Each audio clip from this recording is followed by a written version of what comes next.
Hey there everybody, Lotus with Art of Sacred Embodiment.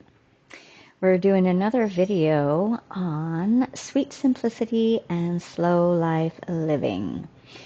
So through the lens of sacred embodiment, through the lens of living in a new rhythm within your life, we're going to talk about some of the most apparent benefits that come from when we make this shift.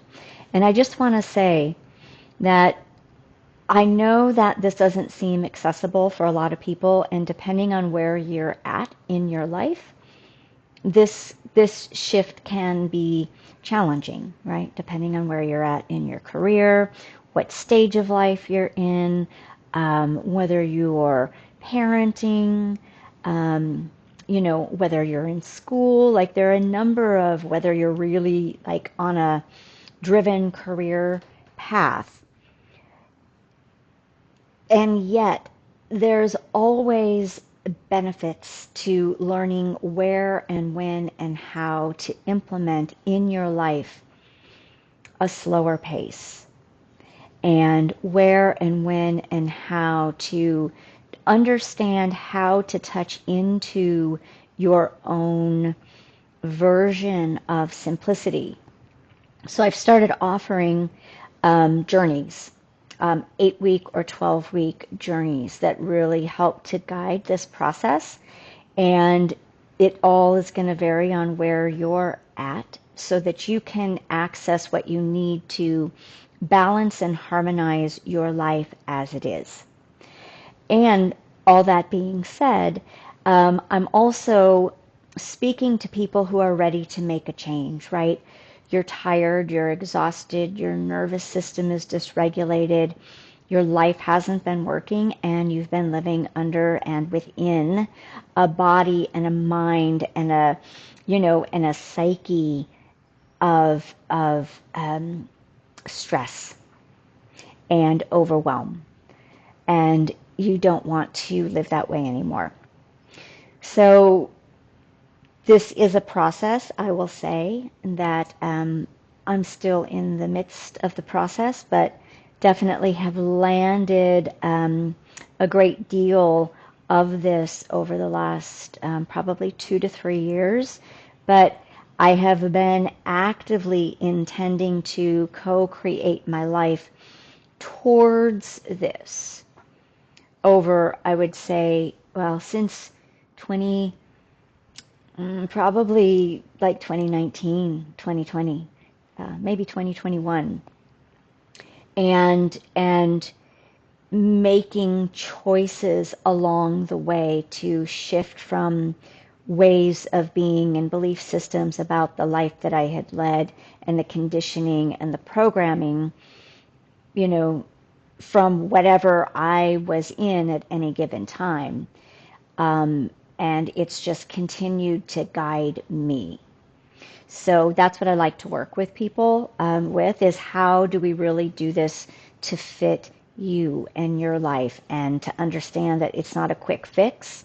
We don't all of a sudden drop into harmony and balance, but we can quickly begin to access deeper states of presencing when we make the choice and decision, and when we understand how to implement them and the stages and phases that they progress through. I'm all about phases and stages, and you'll know that if you've listened to a lot of my other work on ascension and spiritual development and the awakening process. This is really just a continuation, because now we're really looking at embodiment, right? How do we take everything that we've been working with in the spiritual realms and anchor it onto the physical plane as a way of uplifting the physical plane, right? The density, the heaviness, the chaos, the drama, the dismantling and the crumbling. So I have a list here, and I'm probably going to be teasing these apart, because each of these can be, really a conversation in and of themselves. I go more in depth into things over on Patreon, And so you're welcome to become a member over there, either a paid or free member. Links will be below. And if you wanted to look a little bit deeper and explore this as a process for you in the container, that's going to be an intensive over 8 or 12 weeks, then you can go to my website, lotuslindley.net, and look at the signature offerings that I have over there. So hopefully you can take some of these and see what fits for you in your now, and begin to tune in to see if this is in alignment for you. So, benefits of sweet simplicity and slow living. So one of the first, and I'm just going to do it in the order that I have written this. It's not necessarily in the order that we would move along the process, but I'll just keep it simple. So deeper self-awareness. So the more that we learn to slow and to ground, the more that we can hear ourselves. Not only can we learn to discern the static and the noise and the voices that aren't ours, we're able to discern the programming and the conditioning in which we have been entrained in, and some of it serves for a period of time, but we don't always know when it stops serving us in our highest good and at different phases and stages in our life and our development. So we learn to deepen our self-awareness and hear our truer voice, our truer inner knowing better. The next way that we can benefit from this is it's better to feel your personal signature frequency. So now this gets to be more in the esoteric realm, more in the energetic realm, but we all have our own personal signature vibration. And our spiritual path and our spiritual development attunes us to those truer frequencies. They are higher frequencies that are based on our divine blueprint and our soul presence. And again, that's a little bit more towards the mastery end of things, but accessing our signature frequency and learning how to be guided by that is becoming more and more important in our world. So we can better feel that part of us. We could say it's our highest self. It's better we have an easier time listening and refining our choices and our personality habits that kind of keep us stuck in the density and in drama and in our wounding. And our signature frequency is part of that healing process that pulls us out of that and reframes our reality.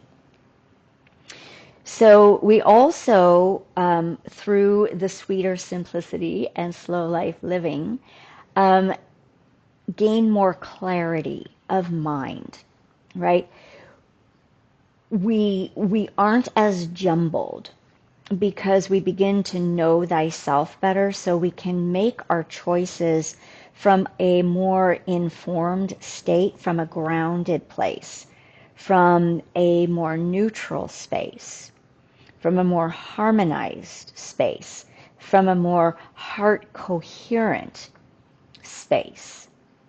And this is a practice. Like meditation is part of this, right? Meditation is part of what puts us into that zone where we can more easily discern what our choices are, and are these choices really going to benefit our upliftment for our highest good and the highest good for all. We begin to live more intentionally rather than on autopilot and or by default of our conditioning and programming. So living with intention, living from that place of center, living from a place of purpose and meaning. Am I choosing things in my life that bring deep and true meaning? Or am I on autopilot? Am I used to just filling my brain and filling my energy field with distractions and noise and movement, and that doesn't actually have a more grounded and soulful presence to it? So when we begin to make a shift into this sweet simplicity, and slower life living, intentionality becomes a very natural part of this. And we learn how to pause, right? We learn how to take a beat, or two before we jump into the next thing. And for those of us who have really dysregulated nervous systems that are like overactive, taking a beat or two can be really hard, right? But on the other side of that, those of us who have more of a collapsed disposition and might be more habitually in a state of frozenness, right? Freeze, afraid to make a move, afraid to make a choice, not always clear, feeling kind of stuck. This new paradigm, right? Because this is a paradigm that we are entering into. This new paradigm of embodiment allows us to not be fearful of choosing, because we're able to feel a sense of support from within. We're able to feel a sense of support from the world, and we're able then to recognize when we're in a frozenness from fear or self-doubt or anxiety or depression. And we begin to come into a different relationship with these things. And we begin to recognize when we're operating from default or from programming or from conditioning rather than from our deeper truth. So it's easier when we are living from this inner space, right? This is an inner space that we cultivate. It's easier to cultivate qualities of our higher expression, of us from a healed perspective versus a wounded perspective. To cultivate qualities from our wholeness versus our woundedness. And those qualities are things like kindness and generosity and peace and harmony and balance and faith and trust, both in oneself, in life with the capital L, in a power that's greater than us. We learn how to live in love with life. So there's a couple different layers to living in love with life, and I have more of that mastery version again over on Patreon. It's a longer class. It's a very in-depth class, and it's more on the energetics. But there is, there's a foundational level of living in love with life. And some of those foundations are what I call the 4 sacred keys of ascension. And you've probably heard me talk about them. I've been referencing them a lot more lately because these foundations are becoming more important as the world around us is becoming more chaotic, is becoming, more unknown because of the dismantling process that's going on, because of the mass healing that's happening through the revelation of the shadow on the collective level.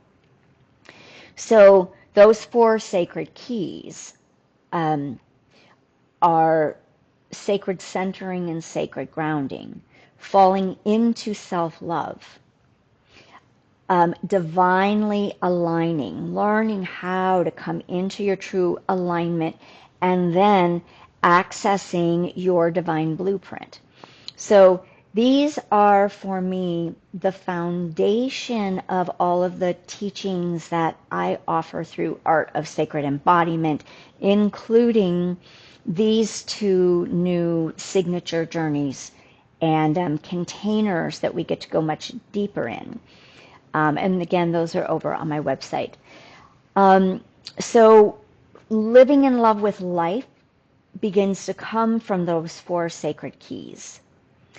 And then we get that to feel abundance. Abundance is not just a material expression, right? It comes from within us. It's vitality. It is faith and trust. It's connection to all that is. It's allowing the life force and trusting the life force to move through us. And know that it's going to bring us everything that we need and everything that's going to uplift us and support us.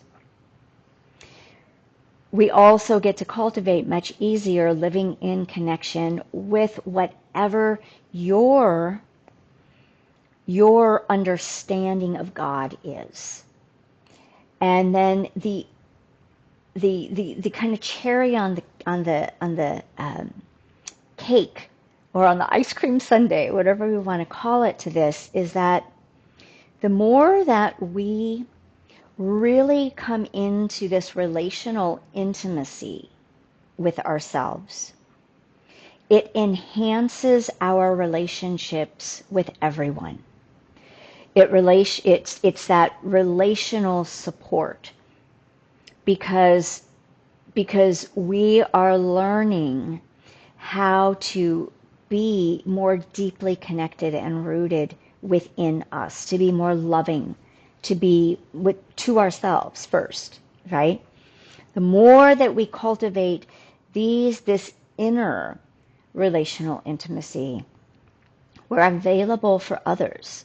We're available to be more of a true friend and companion, to be more of a true partner, to be more of a true employee, right? In a work environment, to be more of that,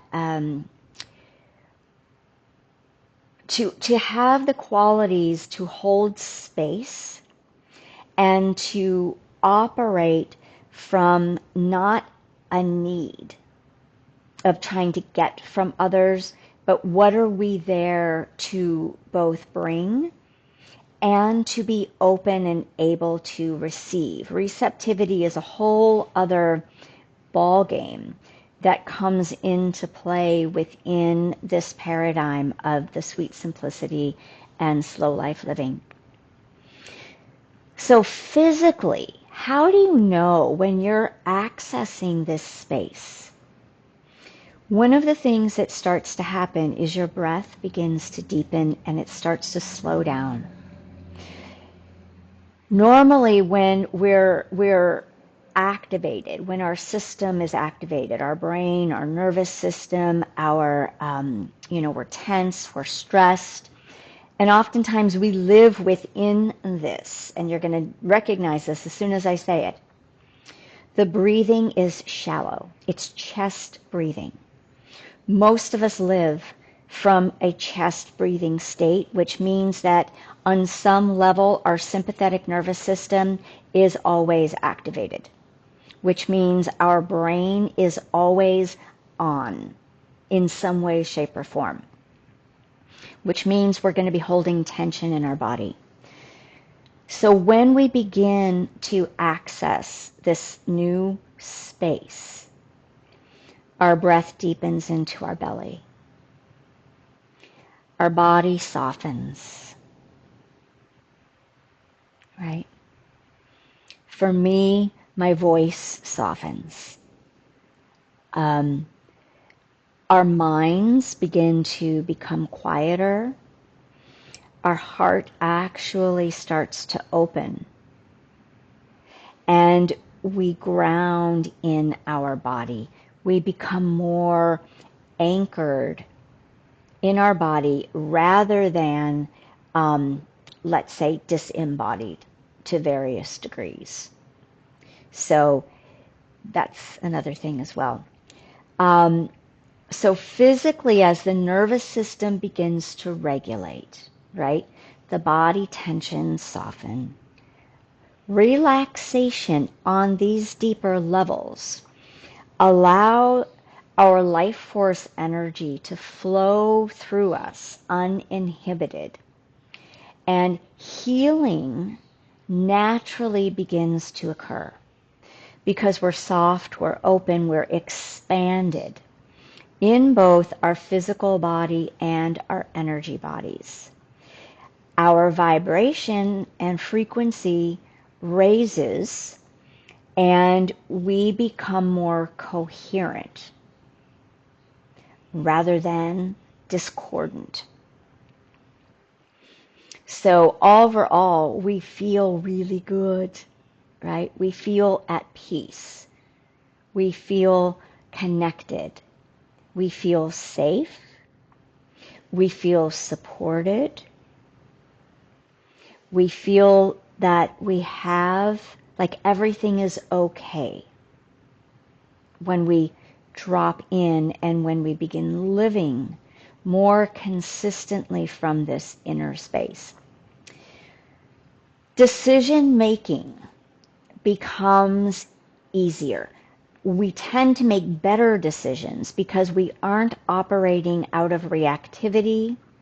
We aren't operating out of fear-based beliefs and subconscious wounding. So we're able to access that clarity again. We're able to trust our own growth. We're able to allow ease and grace to guide us, right? Instead of being addicted to stress and drama and pain and suffering, which is an addiction, right? And I'm going to just put this in here and I'm not going to go into it, but our addiction to pain and suffering is a program that humanity has been taught to run on, to feed on. And that's all I'll say on that right now. So we're able to unplug from that and learn to live through joy. Learn to live through peace, through choices and decisions that are going to bring us peace, that are going to create harmony and balance because we're listening to our truth. Not everything and everybody in the outside world. We're able to access what is true for me. What is my soul and my heart communicating to me? And we're able to ascertain more deeply how do we feel and marry and merge the feeling centers and the thinking center rather than being governed by the fear-based thoughts and reactivity of stress and conflict and fear that is based on the stories.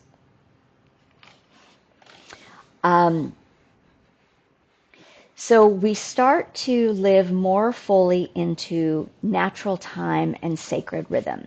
So if you've done any work with me and if you've been following me for any length of time, and I know I'm not on here very often, but some of my older videos as well, or on Patreon, I talk a lot about natural time, sacred rhythm. This is learning what is your true rhythm. What is your true rhythm that keeps you in balance? And it can be as basic as, if you didn't have any alarm clocks, right? If you didn't have to get up at any certain time and you were operating from a place of harmony, when would your natural waking up time be? When would your natural going to bed time be? Right? Without looking at the clock, simply listening to your body. So that's like just a very basic fundamental piece of it. The other way that we start to understand natural time and natural rhythm is through mapping systems, right? And one of the mapping systems that I use with clients is the Ayurvedic doshas. What is your elemental constitution? And are you in balance, which most people are not, or are you out of balance? And how do you create that elemental alchemy within you that then will allow you to begin to operate in more harmony and balance? Right? So, for instance, I have a lot of air and fire. So my natural tendency is going to be a very active state. But for most of my life, that has been highly, highly dysregulated. So there's been a lot of contraction and stress, a lot of overactivity, a lot of intensity, of emotions, of activity, of choices, a lot of pushing, a lot of striving, right? This is all that fire. A lot of thinking and analyzing, which if we take it to the other side of the spectrum, there's water and earth. So I've had to alchemize, right, elementally to come into a deeper balance, more water and earth. I've had to ground more. I've had to slow more. I've had to soften more. I've had to access more of my watery flow, which is soothing, calming, right? Things that are going to calm and quiet and keep that fire from raging, and keep that air, right, a little bit more grounded.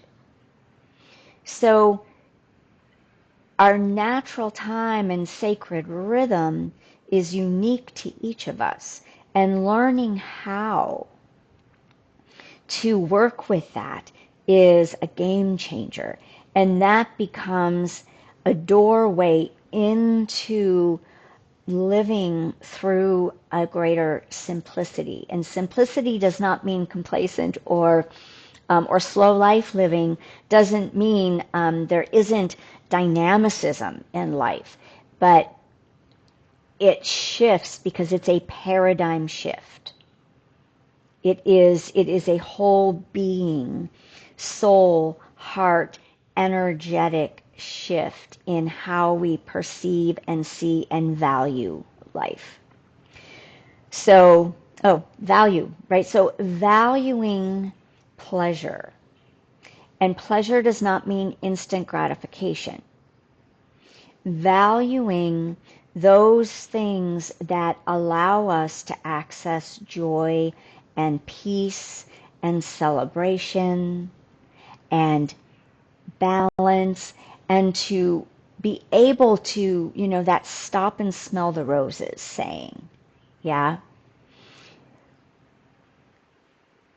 To like organically learn to pause and take in the sunset, or the sun trickling through the trees, or the gazing at a flower, or the feeling of the wet grass on your bare feet first thing in the morning, right? I had that this morning. And to really like go, wow, to feel these things, to be connected to the subtle vibrations of life. And what that does is it allows us to recognize that life does not have to feel volatile. It doesn't have to feel staticky and disconnected.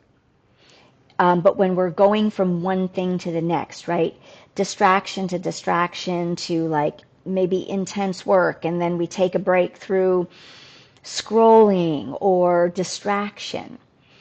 We're never able to just really sink in and tap into life more purely and allow transitional phases in our day to empty out through simplicity, through slowness, through harmony. Okay, I have just two more.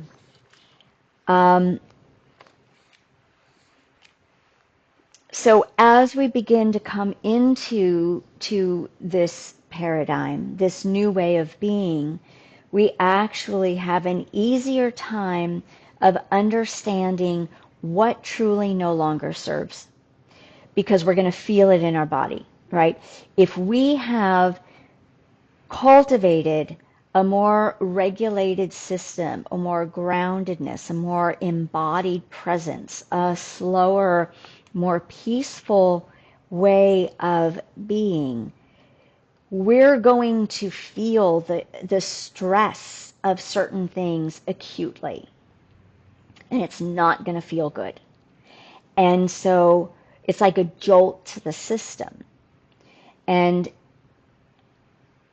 from this new perspective, we're not going to choose those things anymore because they don't feel good, right? Again, it's not the instant fixes. It's the depth of good feeling from living from a soul and deeply embodied awareness and existence. So it's easier to tell what is actually serving me and what isn't serving me. We also learn to trust the journey more. It's not about the outcome, right? It's not about, well, where is this going and what am I going to get from it? And what is the payoff, so to speak, right? And, well, when I get there, then I'll be happy, joyous, free. Then I'll be abundant, right? It's more about having all of those things along the way of the journey and allowing the journey to unfold from within. And maybe we have an intention of where we think we're going, but it isn't any longer like this goal orientation.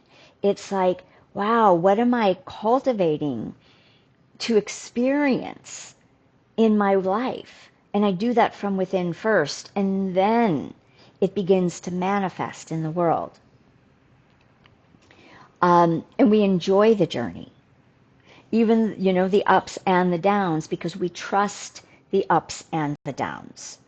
And we know how to understand that underneath every trial and tribulation, we actually have access to peace. Even if we can't land in it at every moment, we know it's there, and we know we're going to land back in it. So the last thing that I want to say is, and many of you already know this who listen to me, I use music a lot as my guide, as my frequency, as the feels that I allow to guide me. And so, for years, of course, it was the Eagles' Peaceful, Easy Feeling. And that was sort of my muse. And that took me along, many phases and stages. And I still use that a lot. But this deeper level now that I'm starting to land in is like that Van Morrison song. And I think it's off of the album Into the Mystic. I'm not really sure. But the lyrics, the chorus is, so peaceful in here, so quiet in here. This must be what paradise is like. So peaceful in here, so quiet in here. And what I really want to say is that if you're new on your awakening journey, it's very hard to understand or to believe that your mind and your body can actually feel very quiet and still and peaceful and satisfied. And we get glimpses of it along our journey through different practices. This next phase, this next stage, this next paradigm that I'm calling, other people are talking about this as well. So, you know, this isn't just me. I am talking about it from a very specific lens of embodiment and the direct experience and how to access it from an embodied space. But along the journey, meditation and things like that, right, give us the glimpses. Now what we're doing is we're learning how to truly live and enjoy and love living from an internal quiet. The mind lets go of the stories and the fears and the frustrations and the anger and, you know, the static and like the constant need to be on. And as that lets go, it's quiet in the body as well. So peaceful in here, so quiet in here. This must be what paradise is like. And we're activating something very different on our planet. And this is a next phase and stage for many who are drawing down the higher realities, and I'll say the higher qualities of, we can just say heaven on earth, for instance, right? Or the new earth, the new humanity, the divine humans. And what's lovely is we aren't doing it alone. And you don't have to try to figure it out and stumble along your way.